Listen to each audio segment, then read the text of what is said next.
Isn't it nice to make new friends? Howdy and Tricia will be back to visit another time. But today, I would love to read one of my favorite books called Mike Mulligan and His Steam Shovel. This is a very, very old book, but an important one. Are you ready to listen? Because I'm ready to read. So here we go, reading Mike Mulligan and His Steam Shovel. This is a very, very well-loved book. Mike Mulligan and His Steam Shovel. And it's dedicated to Mike. This book was written in 1939. Mike Mulligan had a steam shovel, a beautiful red steam shovel, and her name was Mary Ann. We have a friend named Mary Ann, don't we, boys and girls? Mike Mulligan was very proud of Mary Ann. He always said that she could dig as much in a day as 100 men could dig in a week, but she'd never been quite sure that this was true. Mike Mulligan and Mary Ann had been digging together for years and years. Mike Mulligan took such good care of Mary Ann that she never grew old.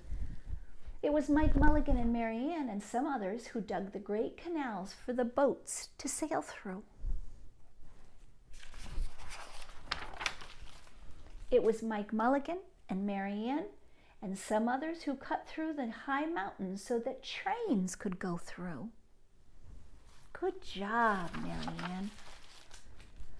It was Mike Mulligan and Mary Ann and some others who lowered the hills and straightened the curves to make the long highways for the automobiles.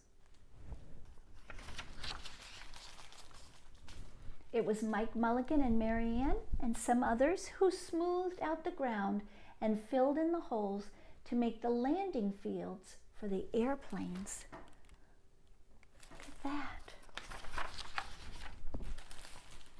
And it was Mike Mulligan and Mary Ann and some others who dug the deep holes for the cellars of the tall skyscrapers in the big cities. When people used to stop and watch them, Mike Mulligan and Mary Ann used to dig a little faster and a little better. The more people stopped, the faster and better they dug. But some days they would keep as many as 37 trucks busy taking away the dirt that they had dug.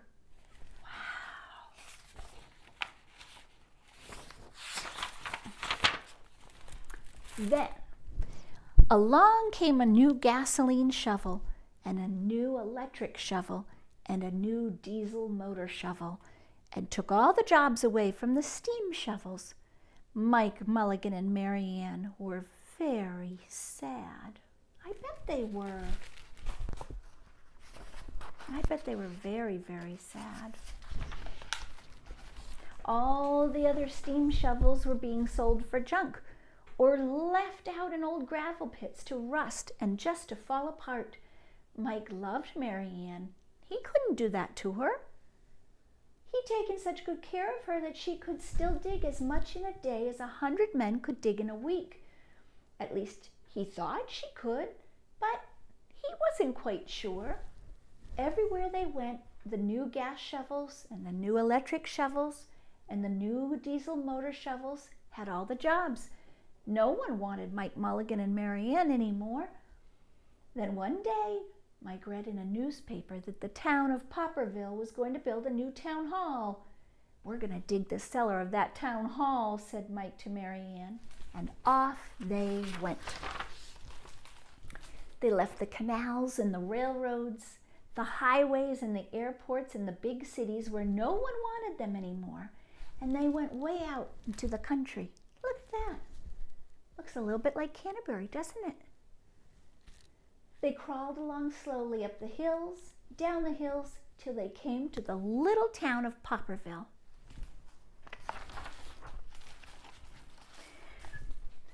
And when they got there, they found that the selectmen had been deciding who would dig the cellar for the new town hall.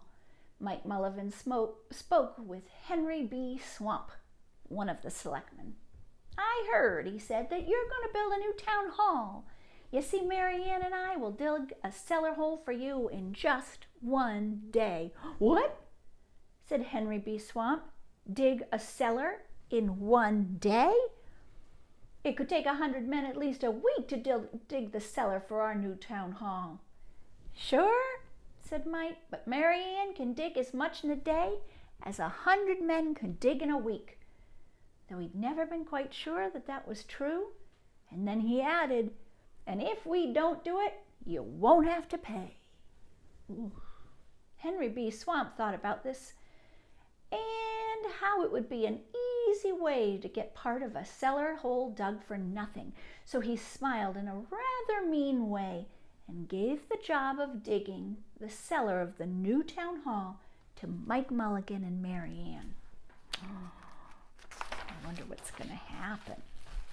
Well, they started early the next morning, just as the sun was coming up. Soon a little boy came along. Do you think you'll finish by sundown? He said to Mike Mulligan. Sure, said Mike. If you stay and watch us, we'll work faster and better when someone is watching us.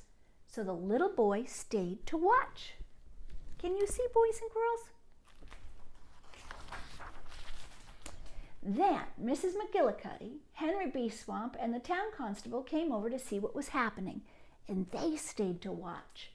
Mike Mulligan and Mary Ann dug a little faster and a little better. Wow. This gave the little boy a good idea.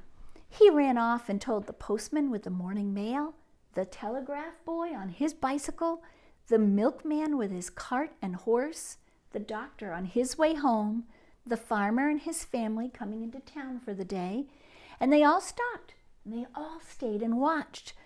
That made Mike Mulligan and Mary Ann dig a little faster and a little better.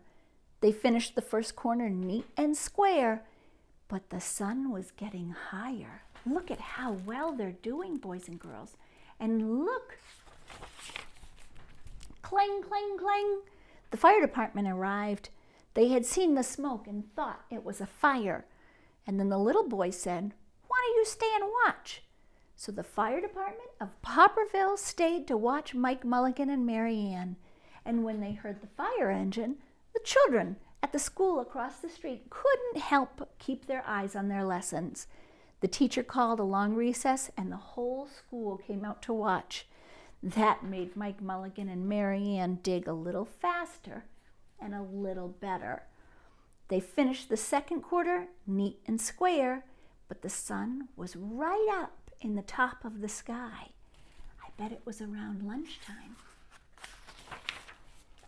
Now, the girl who answers the telephone called up the next towns of Bankerville and Bopperville and Kipperville and Copperville and told them what was happening in Popperville.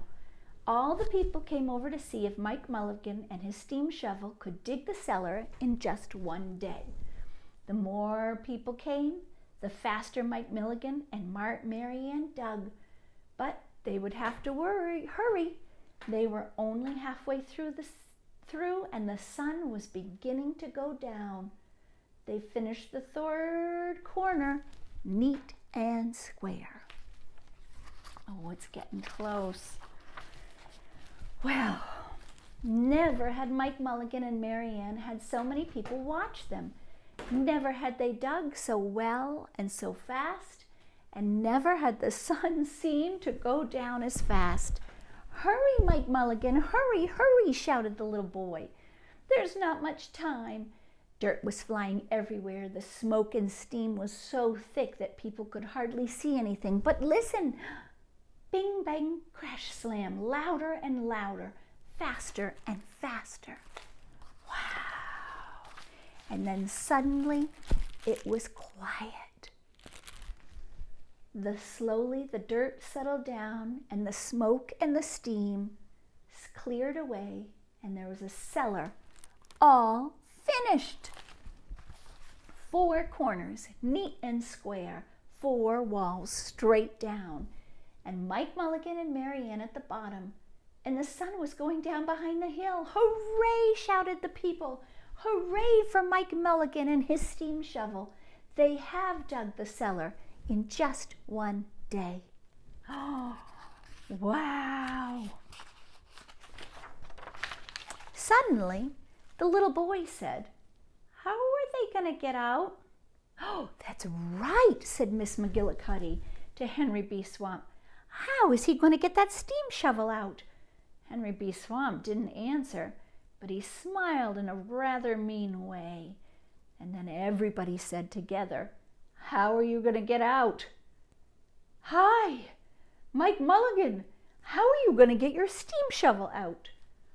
Mike Mulligan looked around at the 4 square walls and the 4 square corners, and he said, "We've dug so fast, we've dug so well, that we've quite forgotten to leave a way out.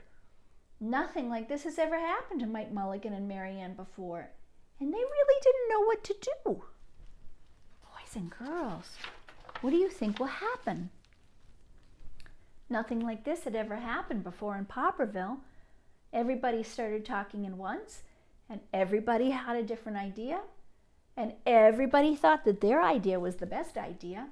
And so they talked, and they talked, and they argued, and then they forgot, and then they were worn out. And still no one knows how to get Mike Mulligan and Mary Ann out of that cellar that they had dug. And then Henry B. Swamp said, "The job isn't finished because Mary Ann isn't out of the cellar, so Mike Mulligan won't get paid." And he smiled again in a rather mean way. Well, now, the little boy, who had been keeping quite quiet, had another idea. He said, "Well, why couldn't we leave Mary Ann in the cellar and build a new town hall above her? Leave her to be the furnace for the new town hall and let Mike Mulligan be the janitor. Then you wouldn't have to buy a new furnace, and we could pay Mike Mulligan for digging the cellar in just one day." Oh, what a great idea. "Why not?" said Henry B. Swamp, and smiled in a way that wasn't quite so mean. "Why not?" said Mrs. McGillicuddy. "Why not?" said the town constable. "Why not?" said all the people. So they found a ladder and climbed down into the cellar to ask Mike Mulligan and Mary Ann. "Well, why not?" said Mike Mulligan. And so it was decided, and everyone was happy. Look at that. You can see Mary Ann has a smile. They built the new town hall right over Mike Mulligan and Mary Ann, and it was finished before winter. Every day the little boy goes over to see Mike Mulligan and Mary Ann, and Mrs. McGillicuddy takes him nice hot apple pies. Well, as for Henry B. Swamp, he spends most of his time in the cellar at the new town hall listening to the stories that Mike Mulligan has to tell and smiling in a way that isn't mean at all. So when you go to Popperville, be sure to go down in the cellar of the new town hall. There they'll be, Mike Mulligan and Mary Ann, Mike in his rocking chair smoking his pipe, and Mary Ann beside him warming up the meetings in the new town hall. And this is a wonderful page, and it tells us a lot about Mike Mulligan and his steam shovel. So boys and girls, good listening. That was a very long book. So I need to tell you that under Fair Use Guidelines, this is a production of Baker Company in cooperation with Elkins Public Library and the town of Canterbury. This video is for nonprofit educational use only, so please do not sell or copy this material without written permission of myself, Elkins Public Library, or the town of Canterbury. Until next time, boys and girls, remember, I love you and I'm proud of you.